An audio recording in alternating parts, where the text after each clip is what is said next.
Coming up, 2022-2023 National Service postings released. Personnel can begin printing their appointment letters for Monday. Freddie Blay reacts to his law firm's representation of alleged illegal miners said to be accomplices of Aisha Huang. Obiri Boahen thinks Mr Blay and his law firm should have stayed away from the case on moral grounds. Some Kumasi traders say they can't pay VAT anymore. And inflation increases to 37.2% in September from the August percent of 33.9%. Welcome to Graphic Online's news in brief.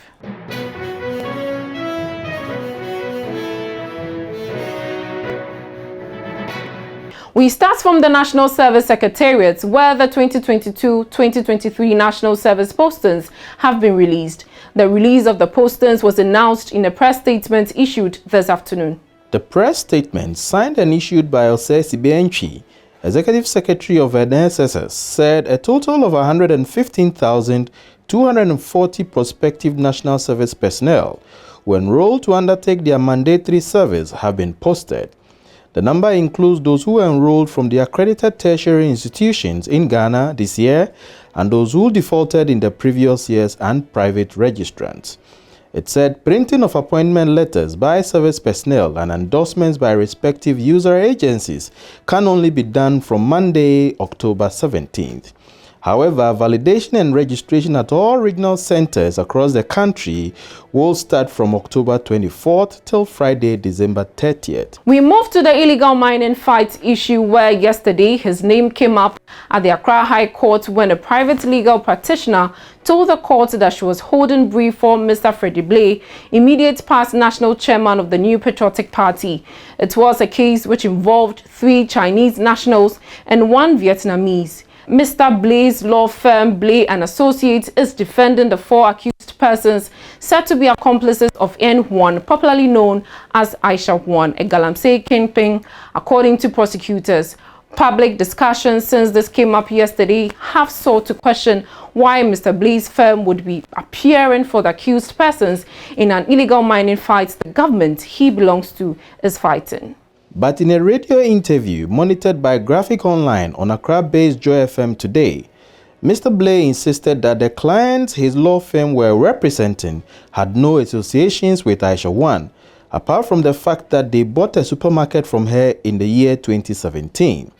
He argued that media reportage had sought to confuse some other accused persons charged alongside Aisha Huang in a different case pending before the court, with his client's case also pending in a different court. He explained that he, as Freddie Blay, was not personally handling the case, but it was a fact that his law firm, Blay & Associates, were representing the accused persons. He offered his explanation in the Joy FM interview.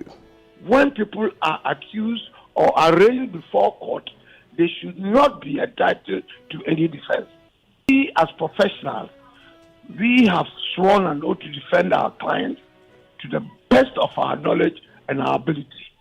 And that is exactly what we are doing in accordance with the constitution of this country and the other laws governing this country. When you are defending an individual or somebody who has been arraigned before court, you are yourself guilty. And you are asking me questions. Are they my friends? Do I come from China? Have I had any relationship with them? These are not relevant questions. Meanwhile, Nana Obiri Boahen, a former general secretary of the NPP, on his otherwise. Himself a lawyer, Nana Obiri Boahen prefers that his former chairman, who he describes as a senior at the bar on moral grounds, should have stayed away from the case and allowed other lawyers or a different law firm to handle it. Nana Obiri Boahen spoke in a radio interview with Accra-based OKFM today. In my candid opinion, if my former chairman or your madam for almost cited him for contempt, tried to fight him for contempt, I defended him and we won the case. So we don't but in my candid opinion, honestly, just a new case to be a lawyer, yes, or yes. Daddy, no, see, it is the New Patriotic Party. That is simple one. This Galamsey issue, no, a chapter MPP, a MPP NDC Ghana, it's a serious matter, a serious menace. Yes, but the Duke of Courtois, there's a presumption of innocence. From there, we take you to Kumasi, where some traders are not happy with the increased monitoring and enforcement by the Ghana Revenue Authority to ensure that retailers pay the required value-added tax collected from consumers to the state. At a press briefing in Kumasi today, Charles Kusiapia-Kubi, Executive Secretary of the Ashanti Business Community, said the government should rather adopt more sustainable business-friendly tax policies that will help the government to optimize its revenue mobilization while promoting business growth. To the traders, the current VAT policy does not support the features of the local market.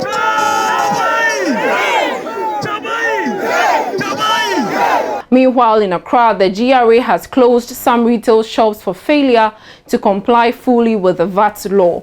They are said to have failed to hook onto the GRA's new VAT electronic collection system. Retail shops are game outlets at the Accra Mall, West Hills Mall and Achimota Mall.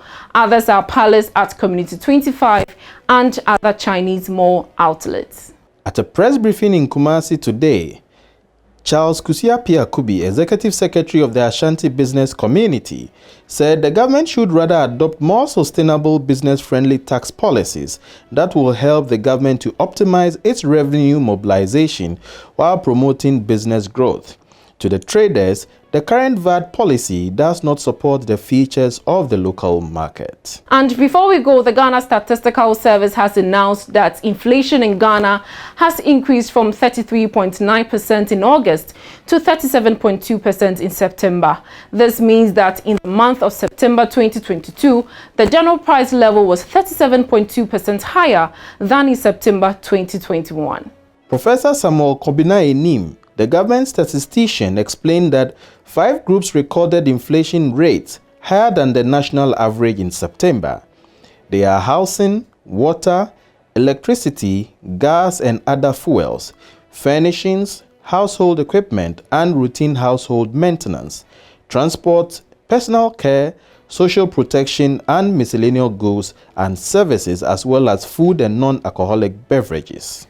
We look at the shares of the regional rate of inflation for the month of September 2022.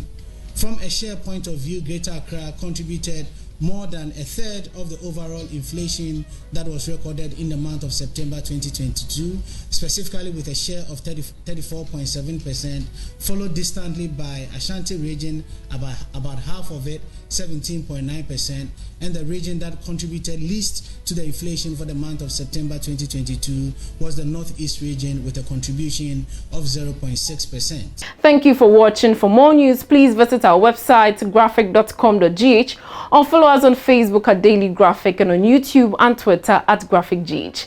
I am Juliet Echa Safo. Subscribe now.